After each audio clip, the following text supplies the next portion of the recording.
नमस्कार दोस्तों, हर्षित द्विवेदी एजुकेशन में आपका स्वागत है। मेरा नाम है विनीत सागर। आप में से कई लोग रॉकेट बॉयज करके वेब सीरीज़ देखा होगा। काफ़ी इंटरेस्टिंग सीरीज़ है। इसमें हमारा न्यूक्लियर साइंटिस्ट होमी जे भाभा, विक्रम साराभाई, इनकी कहानी दिखाया हुआ है। तो इस वेब सीरीज़ में एक सीन है दोस्तों, जिसमें हमारा प्रथम प्रधानमंत्री जवाहरलाल नेहरू, होमी जे भाभा, महाराजा ऑफ ट्रावंकूर से मिलते हैं। तो आज इस वीडियो में ये मीटिंग के पीछे का स्टोरी क्या है ये मैं बताऊंगा। इसमें हमें सीखने के लिए बहुत है। ये बेसिकली केरला का थोरियम रिसर्व्स के बारे में है। तो उस सीन में prime minister Jawaharlal Nehru last ruling maharaja of Travancore Chithira Thirunal Balarama Varma के साथ डिस्कस करते हैं about the southern states monazite reserves. अब ये मोनाजाइट क्या होता है दोस्तों? मोनाजाइट बेसिकली एक मिनरल है जो केरला के कोस्टल एरिया में प्लेंटी अवेलेबल है। इसमें से थोरियम एक्सट्रैक्ट कर सकता है। थोरियम जो है एक फिसेल मटेरियल है जो हमारा न्यूक्लियर रिएक्टर्स में यूज कर सकता है। पर देखिए, महाराजा ऑफ ट्रावंकूर नेहरू जी को डिने करता है, ये बोल के ट्रावंकूर देश का एक पार्ट नहीं है, इसलिए हम आपको परमिशन नहीं दे सकते करके। अब आप पूछोगे ट्रावंकूर कैसे देश का पार्ट नहीं है? ये अभी की बात नहीं है। आप सबको पता होगा, जब ब्रिटिशर्स इंडिया छोड़ के गए थे तो कई सारे प्रिंसली स्टेट्स जो है यूनियन ऑफ इंडिया के साथ जोड़ने के लिए रेडी नहीं थे। उसमें से एक था ट्रावंकूर कोची स्टेट। ठीक है, ट्रावंकूर कोची मतलब अभी का सथेन केरला है। आप ये मैप देख लीजिए, ये 1909 का है। इसमें आप ग्रीन कलर में देख सकते हो मद्रास प्रेसिडेंसी जो है तब वेस्टर्न कोस्ट तक था, मतलब अभी का जो northern part of Kerala Madras presidency का पार्ट था। ये तो 1956 में जब लिंग्विस्टिक बेसिस में केरला स्टेट बना था तब western part of Madras presidency Kerala के पास आया था। तो 1909 में तो ये एक प्रिंसली स्टेट था ट्रावंकूर। ठीक है, तो उधर के महाराजा ने 1947 में जवाहरलाल नेहरू और होमी जे भाभा को मना किया था केरला के बीच सैंड्स में से मोनाजाइट एक्सट्रैक्ट करने से। अब दोस्तों थोड़ा सा बैकग्राउंड चेक करते हैं। आप सबको पता है 1940s में इंडिया का इंडिपेंडेंस मूवमेंट एकदम पीक में था। प्रिंसली स्टेट्स के पास तीन ऑप्शन था, या तो इंडिया के साथ रहना है, या फिर पाकिस्तान के साथ रहना है, या फिर इंडिपेंडेंट रहना है। तो मैक्सिमम स्टेट्स इंडिया के साथ ज्वाइन होने के लिए रेडी हुआ था। पर कुछ स्टेट्स लाइक हैदराबाद, जूनागढ़, कश्मीर, ट्रावंकूर, ये सब ये डिसाइड किए थे वो इंडिपेंडेंट स्टेट करके रहेंगे। वैसे ट्रावंकूर का जो स्ट्रैटेजिक लोकेशन है ना अरेबियन सी के कोस्ट में, तो इसी वजह से ट्रावंकूर ने बोला था हमें एक इंडिपेंडेंट स्टेट करके रहना है करके। वैसे ट्रावंकूर देखने से उन्हें कोई प्रॉब्लम नहीं था। एक तो इंडियन ओशन की तरफ एक्सेस था एंड पर्शियन कंट्रीज से ऑलरेडी इनका रिलेशन बना हुआ था, तो इनके रिसोर्सेस भी काफ़ी थे। आपको पता है Kerala is blessed with south west monsoon, ऊपर से टी, कॉफ़ी, इस तरह की काफ़ी नेचुरल रिसोर्सेस भी थे उनके पास। तो ट्रावंकूर स्टेट ने ये डिसाइड किया था हमारी इकोनॉमिक कंडीशन तो काफ़ी अच्छा है, तो हम इंडिपेंडेंट स्टेट करके रहेंगे। ट्रावंकूर स्टेट का तब का इकोनॉमिक रिसोर्सेस आप बेल्जियम एंड थाईलैंड जैसे कंट्री से कर सकते हो। कई सारे कमोडिटीज ऐसे थे जो एक्सपोर्ट होते थे अफ्रीकन कंट्रीज में, गल्फ कंट्रीज में, साउथ एशियन कंट्रीज में, like T, rubber, coffee etcetera etcetera. और जो क्लाइमेटिक एडवांटेज था ये भी मैंने आपको बता दिया।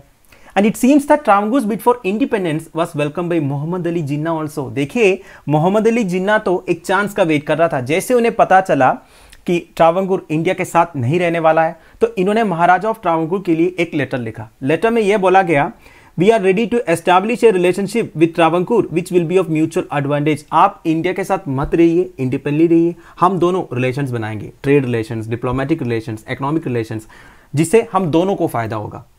तो ये थी कहानी उस वक्त का। अब हम काम की बात करते हैं, इंडियाज एटॉमिक एम्बिशंस एंड ट्रावंकूर।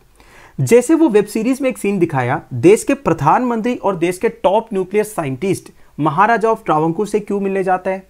इसकी वजह यह थी दोस्तों, क्योंकि उस वक्त सेकेंड वर्ल्ड वार जस्ट खत्म हुआ था और सेकेंड वर्ल्ड वार से पूरी दुनिया को यह पता चला न्यूक्लियर पावर होना कितनी जरूरी है। तो इंडिया को भी ये रियलाइजेशन हुआ था हम भी global race for nuclear power में पीछे नहीं रहना चाहिए। तो अगर एक न्यूक्लियर पावर बनना है तो हमें क्या चाहिए? न्यूक्लियर फ्यूल चाहिए। दुनिया भर में कौन सा न्यूक्लियर फ्यूल यूज होता है?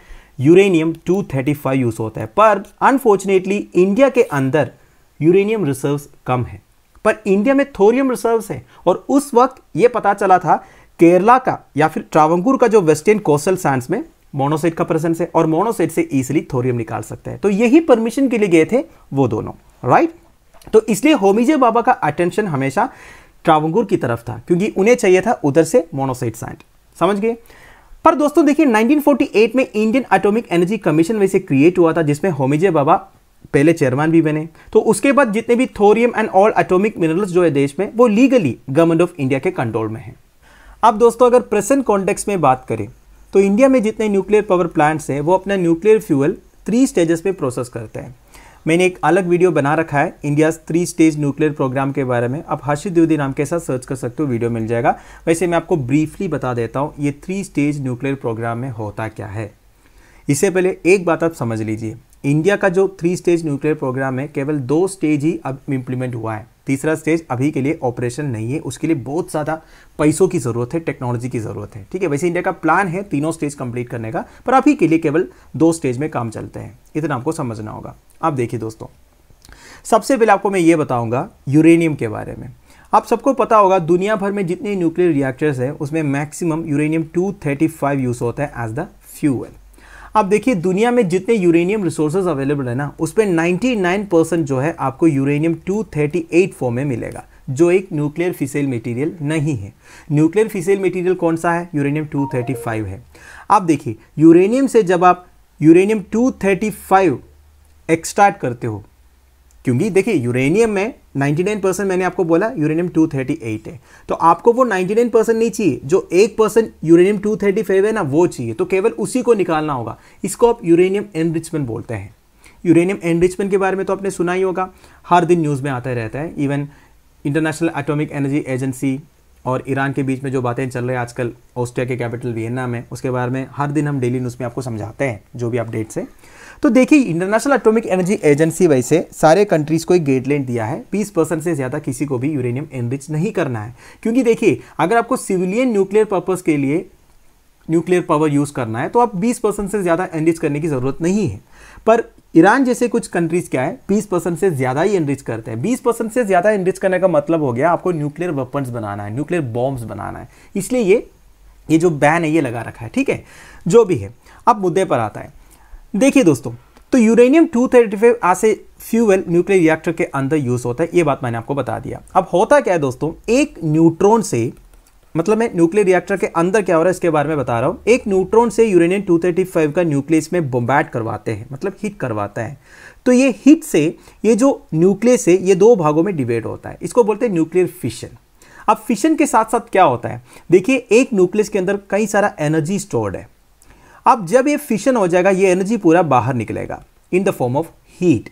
अब एक न्यूक्लियर रिएक्टर के अंदर जब न्यूक्लियर फिशन स्टार्ट होता है वो ऐसे चेन रिएक्शन कंटिन्यूस होता है, तो इतने सारे न्यूक्लियर फिशन होगा जिसकी वजह से कई सारे energy in the form of heat निकलेगा। वही हीट को कैप्चर करते हैं और पानी को गर्म करने के लिए यूज करते हैं। वो पानी गर्म होने के बाद स्टीम बन जाएगा, मतलब 100 डिग्री से ज़्यादा जब पानी गर्म होगा तो भी उसी बात है वो स्टीम बन जाएगा। वही स्टीम से प्रोपेलर को घुमाते हैं, इसके बाद इलेक्ट्रोमैग्नेटिक इंडक्शन की वजह से इलेक्ट्रिसिटी क्रिएट होता है। This is the basic principle of a nuclear reactor, ये मैंने आपको बता दिया। अब देखिए फर्स्ट स्टेज में इंडिया का जो न्यूक्लियर पावर प्लांट्स है ना उसमें यही होता है।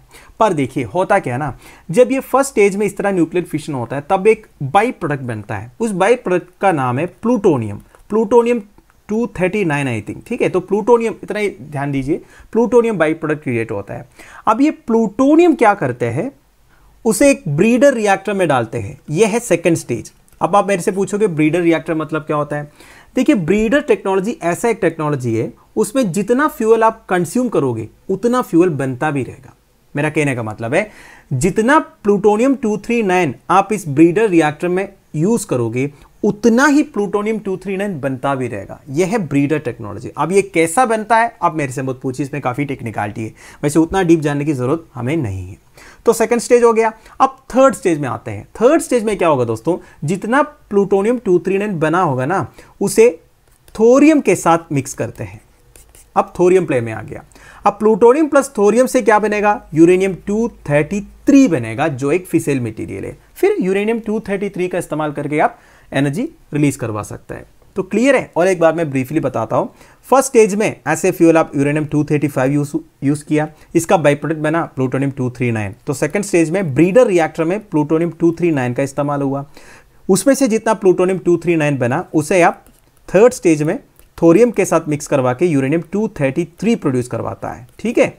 तो ये है basically India's 3 stage nuclear programme. अब बताने में बहुत ईजी है, पर इसके लिए जो इंफ्रास्ट्रक्चर क्रिएट करने के लिए बहुत ज़्यादा पैसे लगता है, काफ़ी कॉस्टली है ये। इसलिए अभी तक इंडिया में केवल first stage and second stage चल रहा है, थर्ड स्टेज अभी तक शुरू नहीं हुआ है। वैसे बताया जाएगा तो India has the largest deposits of thorium. अगर हम ये थर्ड स्टेज ऑपरेशनल करवाते हैं ना, तो हम ईजिली सेल्फ रिलायंट बन जाएंगे न्यूक्लियर फ्यूल सप्लाई में। और आजकल हम जितने फोसिल फ्यूल जला रहा है वो कम हो सकता है अगर आप न्यूक्लियर फ्यूल से एनर्जी क्रिएट कर पाओगे, तो एक टाइप का ग्रीन एनर्जी ही है, ठीक है। उससे फोसिल फ्यूल तो नहीं बन रहा है, ग्लोबल वार्मिंग तो नहीं हो रहा है। तो अगर हम ये थर्ड स्टेज इंप्लीमेंट करवाते हैं ना, तो हमारी एनर्जी सेक्टर में एक बहुत बड़ा माइलस्टोन होगा। अब दोस्तों कुछ एडिशनल इंफॉर्मेशन इंडिया का थोरियम रिसर्च के बारे में। देखिए, इंडिया में 4,57,000 एंड 5,08,000 टन के बीच में थोरियम रिजर्व्स है। Kerala, Jharkhand, Bihar, Tamil Nadu and Rajasthan main producers है। Thorium is one of the only two significantly active elements that still occur naturally in large quantities। देखिए, दुनिया में दो ही रेडियो एक्टिव एलिमेंट्स है जो नेचुरली occur होता है, एक यूरेनियम है, दूसरा थोरियम है।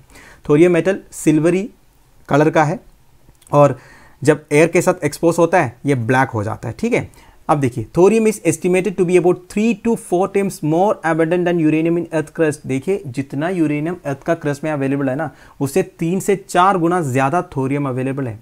And is chiefly refined from monazite sands, ठीक है। तो थोरियम का जो एक्सट्रैक्शन है वो सबसे ज़्यादा मोनासाइट सैंड से होता है, क्योंकि मोनासाइट सैंड्स में 2.5% थोरियम है। आप monazite is widely scattered on Kerala coast, ये मैंने आपको बता दिया। केरला कोस्ट में, कोस्टल लैंड में बेसिकली ये मोनासाइट की अवेलेबिलिटी बहुत ज़्यादा है। तो दोस्तों फाइनली एक मैप है जिसमें मेजर यूरेनियम डिपॉजिट्स के बारे में बताया हुआ है, आप देख सकते हो। वैसे दोस्तों एक बात मैं आपको बताऊं, दुनिया में जितने यूरेनियम डिपॉजिट्स है उसका केवल 2% इंडिया में अवेलेबल है। तो जितना ये दिख रहा है ना, ये हमारे लिए ही सफिशिएंट नहीं है, इसलिए हमें यूरेनियम जो है बाहर से इंपोर्ट कराना पड़ता है। तो मेरे हिसाब से हम सबसे ज़्यादा यूरेनियम रशिया, कनाडा जैसे कंट्री से इंपोर्ट करता है, ठीक है। अब इंडिया में जो यूरेनियम डिपॉजिट्स है उसका 70% आपको मिलेगा झारखंड में, आप इधर देख सकते हो।